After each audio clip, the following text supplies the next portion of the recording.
So the Dry Stone Walling Association is a national organisation run mostly by volunteers, and here we've got the southwest branch of the Dry Stone Walling Association working with a few other branches from Scotland to create a fine feature on Kelton Hill. The stone we've got in the trailer here is going up to the new observation post in Kelton Hill Wood. It's got several diking styles being done by the local Dry Walling Association. This stone we've got around the reserve. There's piles here and there which are worthy of collection. A lot of the farmers cast them aside so we can save them and use them in the project we are developing at the moment. Well, this is a joint project between Dry Stone Walling Association and National Trust for Scotland. If you come back here a year ago, it looked totally different to this.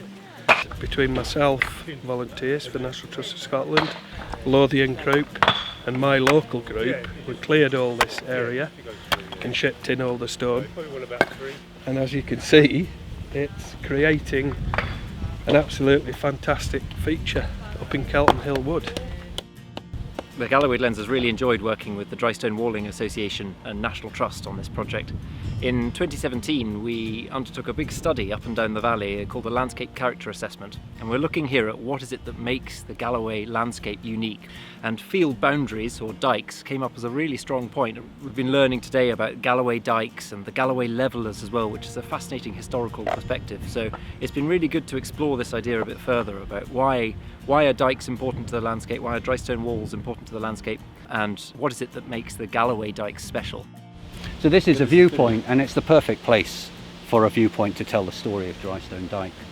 Billy Marshall is reputed to have gathered together a band of people who were disaffected because they'd been turned off their land as the landowners were beginning to enclose what had been an open landscape for cattle parks, and they felt that if they knocked down the dykes then they would maybe solve the problem. So these were the levellers. After about 2 years it was squished by some military action, and eventually I think the landowners realised that by throwing people off the land they were actually losing valuable rent, and that probably led eventually to the development of planned settlements right across Galloway.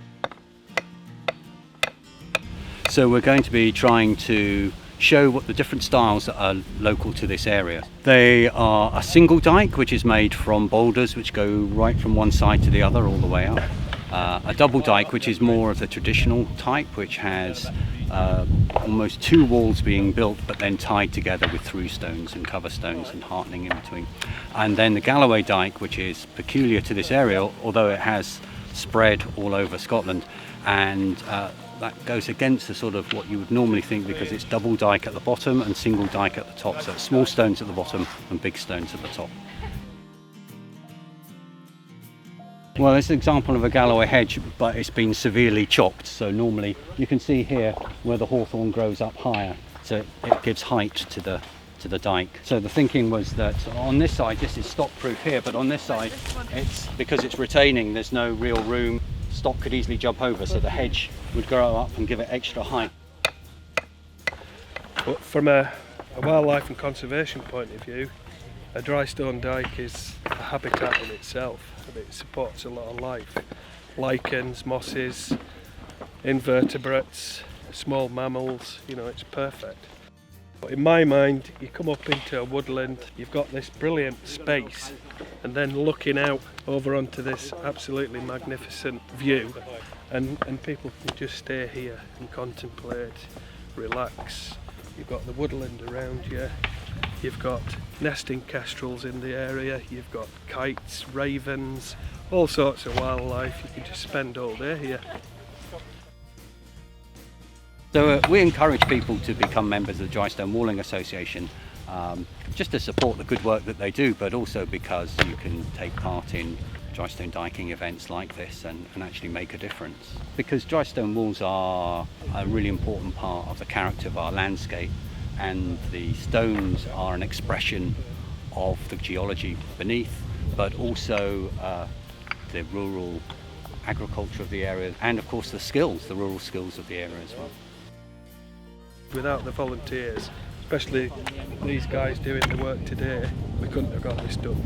It took a long time, so we're really appreciative of working with Dry Stone Walling Association and the Galloway Glens Landscape Partnership.